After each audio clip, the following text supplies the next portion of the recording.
வணக்கம் மக்களே! நம்ம சேனல்ல தொடர்ந்து ரிவ்யூஸ் தாங்க பார்த்துக்கிட்டு இருக்கோம். அந்த வகையில இப்ப நம்ம எத பத்தின ரிவ்யூ பார்க்க போறோம் அப்படின்னா, நம்ம கார்த்தி கதையில மே 1 என்ன நடக்க போகுது அப்படிங்கிறத பத்தி தாங்க இந்த வீடியோல பார்க்க போறோம். ஸோ மறக்காம இந்த வீடியோவுக்கு லைக் பண்ணிக்கோங்க. நம்ம சேனலையும் சப்ஸ்கிரைப் பண்ணிட்டு, பக்கத்துல உள்ள பெல் ஐகானையும் கிளிக் பண்ணி ஆல்னு செட் பண்ணிக்கோங்க. அப்பதாங்க அடுத்தடுத்து வீடியோஸ் போடும் பொழுது தொடர்ச்சியா உங்களுக்கு நோட்டிஃபிகேஷன் வரும். பார்க்கலாம். சரி வாங்க வீடியோல என்ன நடந்துச்சு அப்படிங்கிறத பத்தி நம்ம இன்னைக்கு பார்ப்போம். என்ன நடக்குது அப்படின்னா, நம்ம கார்த்தி வந்துட்டு ரேவதியை கூட்டிக்கிட்டு வீட்டுக்கு வந்துடுறாரு. அப்புறமா சந்திரா வந்துட்டு நேரா ரேவதி கிட்ட, ரேவதி பழசெல்லாம் மறந்துட்டு டிரைவர் ராஜா கூட சேர்ந்து சந்தோஷமா வாழ ஆரம்பிச்சிட்ட போல. இதை கேட்டதோட ரேவதி கேட்குறாங்க, சித்தி என்ன சித்தி, நீங்களும் என்னை பத்தி இப்படி நினைச்சு வச்சிருக்கீங்க? எனக்கு வேற வழியே இல்லாம தான் நான் அவன் கூட ஏற்காடு போயிட்டு வந்திருக்கேன். அதை போய் ஏன் சித்தி இப்படி பேசுறீங்க? அப்ப சந்திரா சொல்றாங்க, என்ன ரேவதி இப்படி பேசுற? நீ அனுப்பின போட்டோஸ் எல்லாம் பார்த்துட்டு நாங்க என்னென்னமோ நினைச்சுக்கிட்டு இருக்கோம். அதுக்கு ரேவதி சொல்றாங்க, வேற வழியே இல்லாம தான் நானே போட்டோ எடுத்தேன். என் ஃப்ரெண்ட் இருக்கால, அவ வந்திருந்தா, அதனால தான் போட்டோ எடுத்தமே தவிர்த்து மற்றபடி எனக்கு அந்த டிரைவர் கூட சேர்ந்து வாழணும் அப்படின்னு ஆசையெல்லாம் கிடையாது. இது கேட்டதோட சந்திரா சொல்றாங்க, ரேவதி நீ போட்டோ அனுப்புனதை பார்த்துட்டு வீட்ல எல்லாரும் என்ன தரும்னு நினைச்சுக்கிட்டு இருக்காங்க. நீ வந்துட்டு டிரைவர் ராஜா கூட சேர்ந்து சந்தோஷமா வாழ ஆரம்பிச்சிட்ட அப்படின்னு நினைச்சுக்கிட்டு இருக்காங்க. இது கேட்டதோட ரேவதி சொல்றாங்க, சித்தி எனக்கு அவன் கூட சேர்ந்து வாழணும் எனக்குன்னு விருப்பமே கிடையாது. அப்ப சந்திரா சொல்றாங்க, பாவம் ரேவதி, நீ மனசுக்கு ஆசைப்பட்டவனையும் உன்னால கல்யாணம் பண்ண முடியல. எப்படியாவது தீபாவை வந்துட்டு தத்தெடுத்து நீ வந்துட்டு உன் கூட வச்சுக்கணும்னு நினைச்சேன், அதுவும் இல்லாம போச்சு அப்படின்னு சொன்னதோட ரேவதி சொல்றாங்க, ஆமா சித்தி, என் வாழ்க்கை எல்லாமே போச்சு. இது எல்லாத்துக்கும் காரணம் அந்த டிரைவர் தான். அதுக்கு சந்திரா சொல்றாங்க, இங்க பாரு, நான் உனக்கு ஒரு விஷயத்த சொல்லுவேன், ஆனா தப்பா நினைச்சுக்க மாட்டியே? ரேவதி கேக்குறாங்க, சொல்லுங்க சித்தி. அப்ப சந்திரா சொல்றாங்க, பிசாப்ல நீ அந்த டிரைவர் ராஜாவுக்கு விவாகரத்து கொடுத்துட்டா என்ன? இங்க பாரு, உங்க அம்மா இப்படி சொன்னாங்க அப்படிங்கறதுக்காக காலம் ஃபுல்லா உனக்கு பிடிக்காதவன் கூட சேர்ந்து வாழ முடியாதுல்ல. கொஞ்சம் யோசனை பண்ணி பாரு ரேவதி. உன் லைஃப் நல்லா இருக்கணும் அப்படின்னா அவனை விட்டு வெளியில வந்தாதான் உன் லைஃப் நல்லா இருக்கும். நீ தேவையில்லாம அவன் கூட இருந்தியன்னா அப்புறம் நாளை பின்ன நீ அவனை புருஷனா ஏத்துக்கிட்டு வாழ்ற மாதிரி தான் இருக்கும். இது கேட்டதோட ரேவதி சொல்றாங்க, இங்க பாருங்க சித்தி, அப்படியெல்லாம் என்னைக்கும் இங்க நடக்காது. அதோட நீங்க வந்துட்டு விவாகரத்து கொடுக்கணும்னு சொல்றீங்கல்ல, அப்படி என்னால பண்ண முடியாது சித்தி. அம்மா கண்டிப்பா ரொம்ப வருத்தப்படுவாங்க. சந்திரா கேக்குறாங்க, இங்க பாரு, அக்காக்காரிய நான் பாத்துக்கிறேன். உன் லைஃப் தான் ரேவதி ரொம்ப முக்கியம். இங்க பாரு, உனக்கு பிடிக்காத ஒருத்தன் கூட நீ ஏன் ரேவதி சேர்ந்து வாழணும்? இங்க பாரு, நீ இப்ப கூட சரின்னு சொன்னீன்னா உங்க 2 பேருக்கும் நீ விவாகரத்து ஏற்பாடு பண்ணிடுவேன். நீ கவலைப்படாத. நீ வந்துட்டு ஆசைப்பட்டு ஃபாரின்லாம் போகணும்னு நினைச்சியல்ல, அங்கேயெல்லாம் போயிட்டு வரலாம். இது கேட்டதோட ரேவதி யோசிக்க ஆரம்பிக்கிறாங்க. அப்ப சந்திரா சொல்றாங்க, ரேவதி இதுல என்ன ரேவதி யோசிக்க வேண்டியது இருக்கு? இங்க பாரு, நீ வந்துட்டு இன்னைக்கு நைட்டு மட்டும் டைம் எடுத்துக்கோ, யோசிச்சு பாரு. அதுக்கப்புறம் காலையில என்கிட்ட சொல்லு. உனக்கு இந்த பாஸ்போர்ட் எடுக்கிறது, எந்த ஊருக்கு அனுப்புறது, எல்லாத்தையும் நான் பாத்துக்கிறேன். நீ 1 வருஷம் மட்டும் நீ அங்க போயிட்டு வா. இந்த டிரைவர் பையில சுத்தமா நான் வீட்டை விட்டு விரட்டி அடிச்சிடுறேன். நீ கவலைப்படாத. பிடிக்காத ஒருத்த கூட சேர்ந்து வாழணும் அப்படின்னு அவசியமே கிடையாது. இது கேட்டதோட ரேவதியும் சரி சித்தி அப்படின்னு சொல்றாங்க. உடனே சந்திரா வெளியில வந்துட்டு, அப்பாடா, எப்படியோ இந்த ரேவதிய மனசு கலைய வச்சாச்சு. அவகிட்ட அதே இதையும் சொல்லி இந்த ஊரை விட்டு அனுப்புறதுக்கு முடிவு பண்ணியாச்சு.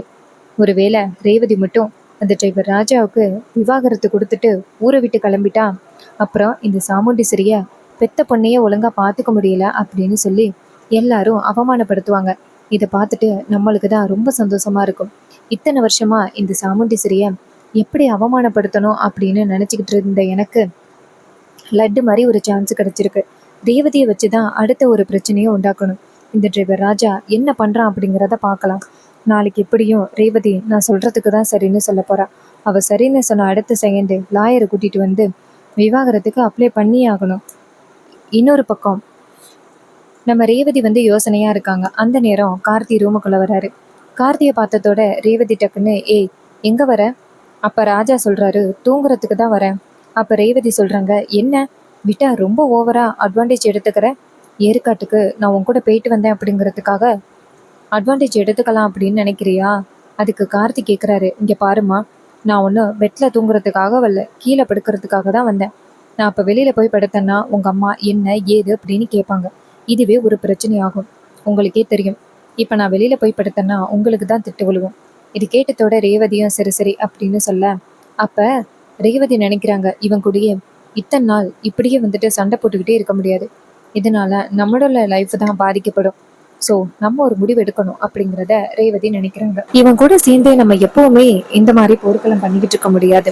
அதனால நம்ம சித்தி சொன்ன மாதிரி இவனை விட்டு பிரிகிறது தான் சரி அப்படிங்கிறத ரேவதி முடிவெடுக்கிறாங்க.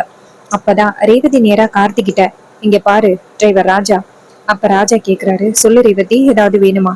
அப்ப ரேவதி சொல்றாங்க, இங்க பாரு, நான் ஒரு முடிவு எடுக்க போறேன். அந்த முடிவுக்கு நீ முடியாதுன்னு சொல்ல மாட்டேன்னு எனக்கு இப்பவே சத்தியம் பண்ணி கொடு.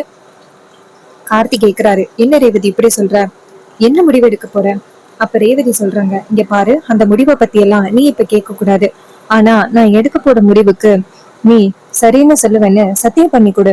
இது கேட்டதோட கார்த்தியும் சரி ஓகே உனக்காக நான் சத்தியம் பண்ணி கொடுக்குறேன் அப்படின்னு கார்த்தி, நாளைக்கு நீ என்ன முடிவெடுத்தாலும் அந்த முடிவுக்கு நான் எப்பவுமே சரின்னு தான் சொல்லுவேன் அப்படின்னு கார்த்தி சத்தியம் பண்ணி கொடுத்துறாரு. கார்த்தியோட இந்த சத்தியம் ரேவதிக்கு பிளஸ் பாயிண்ட் ஆயிட்டு, நாளைக்கு காலையில விவாகரத்து பேப்பர்ஸ் வந்ததோட இவன் சொன்ன மாதிரியே கையெழுத்து போட்டு கொடுத்துதான் ஆகணும் அப்படின்னு ரேவதி முடிவு பண்ணிட்டாங்க. அப்ப கார்த்தி நினைக்கிறாரு, இவ அப்படி என்னத்தை பத்தி சத்தியம் கேட்டா அப்படின்னு. இன்னொரு பக்கம் நம்ம சந்திராவை காமிக்கிறாங்க. சந்திரா நேரா சிவனாண்டிக்கு போன் பண்றாங்க. சிவனாண்டி போனை பார்த்துட்டு சந்திராவுக்கு போன் அட்டன் பண்ணி, சொல்லு சந்திரா, நான் சொன்ன மாதிரி ரேவதி கிட்ட சொன்னியா? அப்ப சந்திரா சொல்றாங்க, என்னங்க, நான் ரேவதி கிட்ட சொன்னேன். ரேவதி நான் யோசனை பண்ணிட்டு சொல்றேன் அப்படின்னு சொல்றா. அப்ப சிவனாண்டி சொல்றாரு, இங்க பாரு சந்திரா, ஒருவேளை அவளுக்கு விவாகரத்து கொடுக்க விருப்பம் இல்லை அப்படின்னா அவ அப்பவே உன்கிட்ட மூஞ்சில் அடிச்ச மாதிரி சொல்லியிருப்பா. ஆனா அதை சொல்லாம நான் யோசனை பண்ணி முடிவு சொல்றேன் அப்படின்னு சொல்றான்னா அப்ப இதுக்கு பின்னாடி கண்டிப்பா அவ சரின்னு சொல்லுவா அப்படிங்கறதுதான் அர்த்தம். இங்க பாரு சந்திரா, அவ கண்டிப்பா காலையில சரின்னு சொல்லுவா. நீ என்ன பண்றன்னா அந்த வக்கீல மட்டும் கரெக்டான நேரத்துக்கு வர சொல்லிடு. ஏன்னா ஒரு செகண்ட் ஆனாலும் சாமுண்டீஸ்வரி அதுக்கப்புறம் ரேவதியோட மனசை மாத்திடுவா. இது கேட்டதோட சந்திரா சொல்றாங்க, சரிங்க, நான் சரியான நேரத்திற்கு அந்த வக்கீல வர வச்சிடுறேன். அக்காவுக்கு தெரியாம தான் இந்த விஷயத்த பண்ணணும். இது கேட்டதோட நம்ம சிவனாண்டியும் சரி பார்த்து பத்திரமா பண்ணு, ஒருவேளை சாமுண்டீஸ்வரிக்கு தெரிய வந்துச்சு நீ பிரச்சனைய சந்திப்ப. அப்ப சந்திரா சொல்றாங்க, அதெல்லாம் நான் ரேவதி கிட்ட சொல்லிடுறேன். ரேவதி கண்டிப்பா இதுக்கு சரின்னு சொல்லித்தான் ஆகணும்.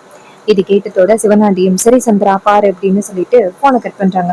அப்புறமா சந்திரா நினைக்கிறாங்க, நாளைக்கு காலையில அக்காவை எங்கேயாவது அனுப்பணும், அப்பதான் இந்த விவாகரத்து சரியா நடக்கும் அப்படின்னு சந்திரா நினைக்கிறாங்க. அதுக்கப்புறம் மறுநாள் காலை ஆனதோட சாமுண்டீஸ்வரி வீட்டுல உட்காந்துருக்காங்க. சந்திரா நினைக்கிறாங்க, அக்கா எங்கேயுமே போகலையா? எங்கேயாவது போனாதானே எப்படியாவது நம்ம பிளானை எக்ஸிக்யூட் பண்ண முடியும் அப்படின்னு. அப்ப சந்திரா நேரா சாமுண்டீஸ்வரி கிட்ட போயிட்டு, அக்கா இன்னைக்கு எங்கேயுமே உனக்கு வேலை இல்லையா? சாமுண்டீஸ்வரி சொல்றாங்க, எனக்கு என்ன வேலை இருக்கு சந்திரா? அப்ப சந்திரா சொல்றாங்க, என்னக்கா இப்படி சொல்ற? நம்மளோட செங்கல் சூளை அப்புறம் கம்பெனி எல்லாம் இருக்குல்ல, அதெல்லாம் ரேவதியோட கல்யாணத்துல இருந்து சரியா கவனிக்கவே இல்லை. அங்க நிறைய பிரச்சனைகள் நடந்துகிட்டு இருக்கு அப்படிங்கறது நிறைய கேள்விப்பட்டேன். இங்க பாருக்கா, நீ போய் பார்த்தாதான் அங்க உள்ளது எல்லாமே சரியா வரும். நீ போய் பாருக்கா. இது கேட்டதோட சாமுண்டீஸ்வரியும் சரி ஓகே என்னமோ சொல்ற, சரி நானும் பாக்குறேன் அப்படின்னு சொல்ல, அப்ப சந்திரா சொல்றாங்க, என்னக்கா தனியா போறியா? அதுக்கு சாமுண்டீஸ்வரி சொல்றாங்க, எப்பவுமே நான் தனியா தானே சந்திரா போவேன். அப்ப சந்திரா சொல்றாங்க, அக்கா மாமாவையும் கூட்டிட்டு போ, மாமாவும் ஒரு சில விஷயங்களை தெரிஞ்சுக்கணும்ல. இது கேட்டதோட சாமுண்டீஸ்வரியும், அவர் அதுல விருப்பம் காட்ட மாட்டேங்கிறாரே சந்திரா. அப்பதான் ராஜராஜ் வராரு. வந்துட்டு, சந்திரா நான் போயிட்டு வரேன் சாமுண்டீஸ்வரி கூட. ஈஸ்வரி நானும் வரேன் ஈஸ்வரி. இது கேட்டதோட சாமுண்டீஸ்வரியும் சரிங்க அப்படின்னு சொல்லிட்டு எல்லாரும் போறாங்க. எல்லாரும் போனதோட நம்ம சந்திரா நினைக்கிறாங்க, இந்த மயில்வாகனம் இருக்காரே இவரை என்ன பண்றது? சரி இவர் சாதாரண டம்மி பீஸ், இவரை ஈஸியா சமாளிச்சிடலாம் அப்படின்னு நினைக்கிறாங்க. அதே நேரத்துல நம்ம சந்திரா நேரா ரேவதிய போய் பாக்குறாங்க. அப்ப ரேவதி ஒரே குழப்பத்துல உட்காந்துருக்காங்க. சந்திரா நேரா ரேவதிய பார்த்து, ரேவதி நைட்டு பூரா யோசனை பண்ணி பாத்தியா? என்ன முடிவெடுத்திருக்க? ரேவதி சொல்றாங்க, சித்தி நீங்க சொல்றது சரிதான். நான் பிடிக்காத ஒரு வாழ்க்கையை இவன் கூட சேர்ந்து வாழ்றதுல எந்தவித அர்த்தமும் கிடையாது. அதனால நீங்க விவாகரத்து பேப்பர்ஸ கொண்டுட்டு வர சொல்லுங்க வக்கீல, நான் கையெழுத்து போட்டுறேன். அப்பதான் சந்திரா சொல்றாங்க, ரேவதி சரியான முடிவு எடுத்திருக்கா. உனக்கு பிடிக்காத ஒருத்தன் கூட எதுக்காக நீ சேர்ந்து வாழணும்? சரியான முடிவுதான் ரேவதி எடுத்திருக்க. ஆனா ஒரு விஷயம் ரேவதி, நான் உங்ககிட்ட ரொம்ப ரெக்வஸ்ட் பண்ணி கேட்டுக்கிறேன். அப்ப ரேவதி கேக்குறாங்க, சொல்லுங்க சித்தி என்ன? அப்ப சந்திரா சொல்றாங்க, இங்க பாரு, இந்த விவாகரத்து நான் தான் ஏற்பாடு பண்ணேன். உன்னோட நல்ல வாழ்க்கைக்காக, உன்னோட நல்ல எதிர்காலத்துக்காக நான் இப்படி ஒரு முடிவு எடுத்திருக்கேன். இந்த விஷயம் மட்டும் அக்காவுக்கு தெரிஞ்சிச்சு ரொம்ப கோவப்படுவா. நான் தான் தப்பான ஒரு முடிவு எடுத்துட்டேன், ரேவதியோட லைஃப ஸ்பாயில் பண்ணிட்டேன் அப்படின்னு என் மேல கோவப்படுவா. ஏன்னா எனக்கு ஏற்கனவே அந்த ராஜாவை பிடிக்காது அப்படிங்கிற விஷயம் அக்காவுக்கு நல்லாவே தெரியும். ஒருவேளை நான் மட்டும் உன் விவாகரத்துக்கு காரணம் அப்படின்னு தெரிஞ்சிச்சுன்னா அக்கா ரொம்ப கோவப்படுவா. இனி இந்த வீட்டை விட்டு துரத்துறதுக்கு அஞ்ச மாட்டா. அதனால என்ன பண்றேன்னா, இந்த விவாகரத்து விஷயம் நீயாதான் முடிவெடுத்த அப்படிங்கறத பத்தி சொல்லிடு. இதை கேட்டதோட ரேவதி சொல்றாங்க, சித்தி, எனக்காக நீங்க இவ்வளவு பெரிய நல்ல முடிவு எடுத்திருக்கீங்க. நான் எப்படி சித்தி அம்மா கிட்ட உங்களை காட்டி கொடுப்பேன்? நான் கண்டிப்பா காட்டி கொடுக்க மாட்டேன். இந்த விவாகரத்து உங்களுக்கு எந்த வித சம்மந்தமும் இல்ல. இந்த விவாகரத்து முழுக்க முழுக்க என்னோட முடிவுதான். நீங்க வக்கீல வர சொல்லுங்க.